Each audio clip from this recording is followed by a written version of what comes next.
Come on, what's with that attitude? You could at least cooperate for the New Year's celebration. Don't you think it's embarrassing that we're the only ones without any family around while everyone else's relatives are here? I was too consumed with unbearable pain to listen to what my husband was saying. Oh, wait a second, my stomach hurts really bad right now. I tried to get the point across, but my husband was not listening. What? You're probably faking it. You really are a coward. Please, it really hurts. If I have to go to the hospital, I won't be able to take care of our daughter. Come home now. Seriously, cut it out. I'm telling you not to embarrass me in front of the relatives. Don't embarrass me, just suck it up if your stomach hurts. My husband yelled and then hung up the phone. Exhausted from dealing with him, I sank into a chair only to feel a growing wetness in my lower body. Oh no! My water just broke. I tried to move but was paralyzed by increasing pain. I have to deal with the water breaking, but what about my daughter? I was pondering this when my daughter walked into the room concerned. What's wrong, Mom? My name is Jennifer, a 35-year-old office worker. I live with my husband John, also an office worker, and our third-grade daughter Sarah. I had my daughter when I was 24 and haven't been pregnant since, so I thought I wouldn't have another child. However, I'm pregnant again after 9 years and due this January. As unexpected as this timing is, it's a joyful event that makes my heart race. My daughter is also beyond excited to have a new sibling. Sarah will help out, she says it with such joy. But there is one person who's not thrilled about this pregnancy. My husband, John. I'm currently on maternity leave, and while I'm at home, he can't help but make snide comments about how I'm not making money yet still costing him. Excuse me? Whose child does he think this is? I'm pregnant with your baby. I'm on paid leave. I hold back from saying anything, otherwise his pride gets triggered and he becomes furious. So I'm brushing off the sarcastic remarks from my husband, but lately, my daughter has been stepping in to respond in my place. Taking after someone, my daughter is quite the eloquent speaker, and my husband is being out-talked by our 9-year-old daughter. Mom's taking time off to have a baby, she says. Dad, you have no idea how hard childbirth is. You should be supporting her. Mom has been doing housework even while pregnant. Why can't you say such terrible things to Mom, Dad? Whenever she hits him with logic, he flushes red and retreats to his room. Thanks to her, I have been spared from John's nagging, which has been a relief. Sarah has even been reading books on pregnancy and childbirth, educating herself on the topic. I am so proud of how smart she's becoming. Still, it feels wrong to let our daughter witness our marital disputes. Of course, she would prefer if her parents got along. While I'm glad she's on my side, I can't shake off the guilt about John, who's usually out working, so I make sure to at least do all the housework flawlessly. In the midst of all this, an incident that would spark major tension arose. My husband loves his family home. He goes back for Thanksgiving and New Year's celebrations and pretty much any other occasion. I would be fine if he went alone, but he always insists I come along. It's your duty as my wife. Don't embarrass me. The whole family is there. He would say stuff like this, dismissing my feelings, and drag me along. It's a 6-hour drive to his parents' house, so a day trip is out of the question. We have to stay overnight. His family has even said to me, we understand it's a lot, so just come for Thanksgiving and New Year's. But my husband would counter, don't you care about my family? Why do we have to go every time? Even your mom understands. And isn't it a bit too much? Even when I say this, he argues. It's where I grew up. Showing up with my wife and kids is how I honor my parents. Are you trying to get in the way of that? This kind of disagreement happened a lot. In fact, when our daughter was born, I had complications and fainted at his family home, ending up in the hospital. Even so, he insists we should go back for the next New Year's celebration. No matter what happens, I want to stay home this time, I plead. It's not like pregnancy is a sickness. There's no reason to worry, he says. You didn't end up in the hospital this time, right? So it's fine. So, are you using pregnancy as an excuse because you really just don't want to go? He keeps making these baffling statements. Riding in a car for 6 hours while pregnant is just out of the question. I would rather rest at home, especially given what happened last time. I was lucky I didn't have to be hospitalized. Please, listen to me. You're the only one I can rely on if anything happens. Can you just stay home for New Year's this year? Despite my plea, my husband only got angrier, his face turning red. You just don't want to go to my parents' house, do you? There's no reason to worry. You have been seeing the doctor regularly. I never said I didn't want to go. I'm genuinely concerned. Fine, then you talk to my family about it. With that, he started dialing his parents' house. He handed me the mobile phone. Reluctantly, I took the phone and William, John's brother, answered. William and his wife live with John's parents. In fact, I think it's unnecessary for us to make frequent visits when William and his family are already there. Hello, John. William, sorry, it's Jennifer? Oh, it's you, Jennifer. What's up? William, I'm sorry, but we would like to stay home for the New Year celebration. Our due date is around that time. Hearing that, William replied, I understand. Of course, that's fine. You're going through a lot right now. There is no need to make a special trip for family gatherings. His words, please take care of yourself, made me tear up. William continued with kind words. We should have been more considerate last time. I'm sorry. We should have stopped you from coming in the first place, considering your condition. No, it was my fault. Don't say that, Jennifer. You're the one who is going through the most. It's only natural for everyone to be considerate of you. Let us know if there's anything we can do to help. We are just as happy to have a new addition to the family, you know?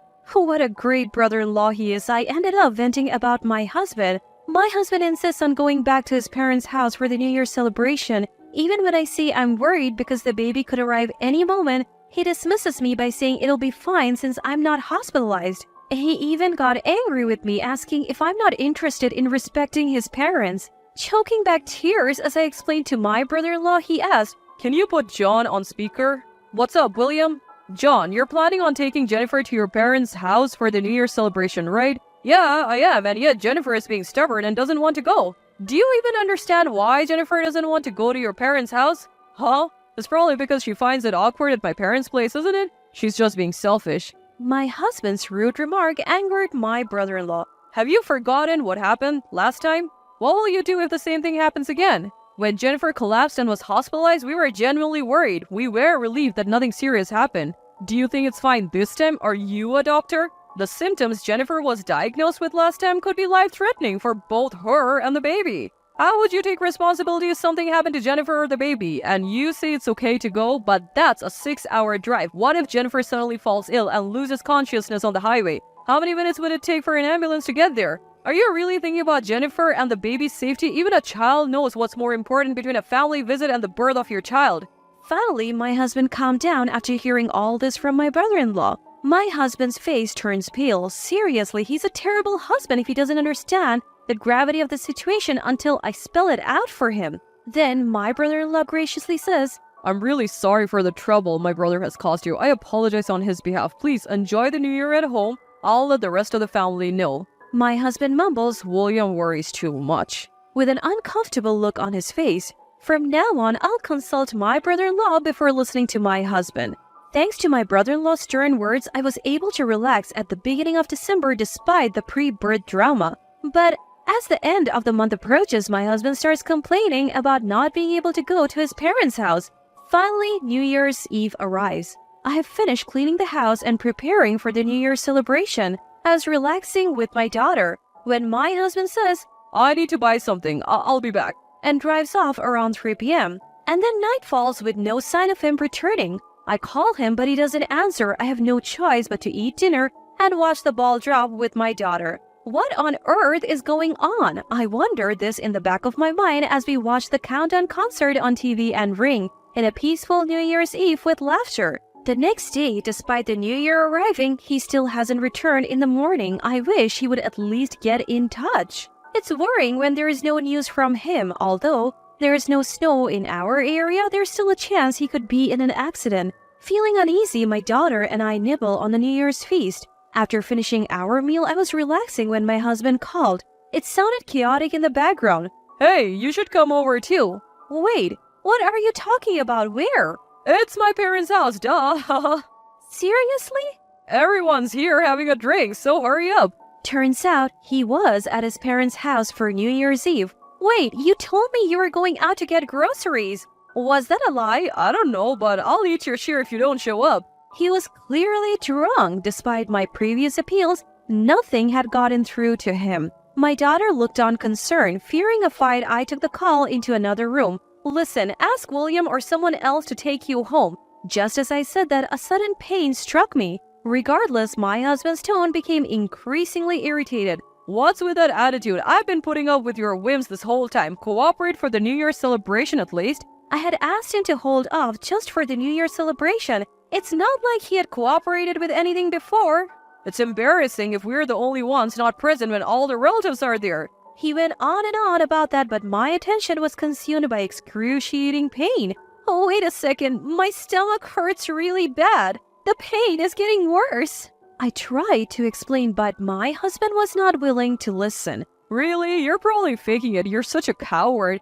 Please, it's really hurting. If I get hospitalized, I won't be able to take care of our daughter. Come home now. Enough is enough. I told you not to embarrass me in front of my relatives. Don't drag my name through the mud. If your stomach hurts, suck it up. My husband yelled over the phone and then the call disconnected.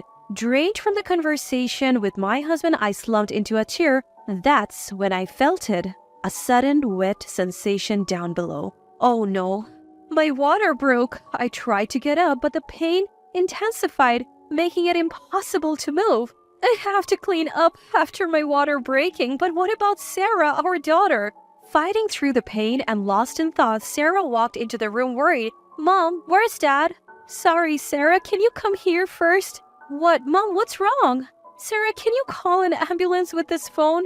Frozen by pain, all I could do was ask for her help. Sarah looked panicked, unsure of what to do. I realized I had never taught her how to call an emergency line. I had to tell her how to do it while I'm still conscious. Just then, Sarah said, I'm going to get the neighbor. And she dashed out of the house. After a minute, our neighbor arrived. Sarah knew she couldn't handle it and immediately called an adult for help. Jennifer, are you okay? I'm calling an ambulance right now. Our neighbor did just that, and in that moment, I was grateful for having such a supportive community. Sarah held my hand and rubbed my back until the ambulance arrived. During the ride, our neighbor contacted my parents. Finally, the ambulance got there. I gave birth later that day. The next day, both parents arrived at the hospital. It's a healthy baby boy born a bit early. Tried reaching out to my husband but couldn't get through. He never showed up. He finally comes on January 3rd, brought by my brother-in-law. Brother-in-law apologized to me even though it wasn't his fault. Sorry, we're late bringing my brother here, he says. He had his phone off since New Year's and didn't realize you were going through all this. Brother-in-law is apologizing while the person who should be apologizing is sulking beside him. Turns out my dad had been trying to call my husband's cell but couldn't get through, so he finally reached him on our home phone. William, I appreciate you coming, but I don't want to see my husband right now. I'm even considering divorce, I say. At this, my previously sullen husband looks up, eyes wide. What? You're getting too full of yourself. Who do you think you are talking about divorce? Brother-in-law is stunned. Hey, John, what are you saying? But my husband keeps insulting me. She's just being dramatic. She probably just wants us to worry about her. Just then, the door to the hospital room opens. What's going on here? It's my dad, Thomas. Oh, Thomas? My husband looks shaken at his arrival. Dad had just taken my daughter out for lunch. John, is this how you speak to my daughter regularly? I mean, answer me clearly. My husband straightens up at my father's angry voice. You accused her of faking it while she was in so much pain? Her water broke. Can you still say that looking at Jennifer now? Enough. She'll be recuperating at my house for a while, and you are not seeing her or the baby until further notice, understand? So you get it now? Seems like my husband finally understood the mess he's made. What's gonna happen when I'm at work? Who's gonna take care of me? I take that back. He's still as useless as ever. Take care of yourself. Our daughter managed to work and handle house chores before going on maternity leave, didn't she? If you're an adult, act like one. My father shouted. My husband still had more complaints, but my brother-in-law intervened. I'm really sorry for my brother's actions. Congratulations on the new arrival. Please accept this gift, even though it's late and not much. My brother-in-law handed us a generous baby gift and then left, taking my husband with him. Dad, I'm really sorry for causing you trouble. When he came to ask for your hand in marriage, I thought he was a more reliable man. After that, I took some time to recover at my parents' home. Good thing my daughter was on winter break. After about 2 weeks, my dad and I went back to the home where my husband was. We left our new baby and daughter with my mom. Finally, face to face with my husband, the house was just as I had feared, dirty and dusty. He had been living off fast food. The empty boxes filled multiple trash bags. My father and I sat down with him in the living room. I'll get straight to the point. I want a divorce. I pushed the divorce papers towards him. You serious about divorce? You can't even say thank you or well done for giving birth. Well, you're a mom. Isn't giving birth just part of the job? My husband spat out the words almost immediately after the conversation began. My father's face grew increasingly stern. My husband continued to spout nonsense. I just found out it's a boy. Well, then I don't want a divorce. I've always wanted a son. I'll raise him to be a baseball player. You know, Ichiro became a huge star practicing with his dad. I want to do that kind of stuff. I was so dumbfounded I couldn't even speak. What does he think his own children are? Ichiro's father never saw his son as a cash cow, unlike you. Unable to stand our silence any longer, the living room door burst open. I tried to wait until the right moment to intervene, but I can't stand this anymore. In came mother-in-law. My husband was shocked by her sudden entrance. John, get a grip. Who do you think enables you to go to work stress-free? Who's taking care of the kids instead of you? Who's cooking every day? Do you have any idea who keeps this household running? It's all thanks to Jennifer. In fact, this house falls apart when Jennifer gone for just 2 weeks. You're sorely lacking in gratitude. Realize how blessed you have been. No more troubling Jennifer. Divorce is the only option. Mother-in-law yelled and my husband cowered and finally signed the divorce papers. And so my divorce was finalized. Through my lawyer, I secured child support payments for both my daughter and son. As for my ex-husband, he was forcefully taken back to his parents' house and is now being put to work by his parents and brother-in-law. He's apparently complaining daily about wanting to escape. How ironic that a man who used to love going home is now saying the exact opposite. Meanwhile, I have successfully returned to work after maternity and parental leave. Thanks to my in-laws' consideration, I got to keep the house I had been living in with my ex-husband as part of the property settlement. I am genuinely grateful for the kindness of my in-laws who didn't want to make my daughter feel lonely by transferring schools. As for my daughter, she has had enough of her dad and promptly refused to see him after the divorce. I have no intention of letting my son see him either. I'll let his family work on straightening out his twisted personality. If the day ever comes when he changes his ways and the kids want to see him, I might consider it, but the day might never come. No matter what, I'm committed to raising my children to be responsible individuals. I'll continue to work hard every day, all for you, my precious ones.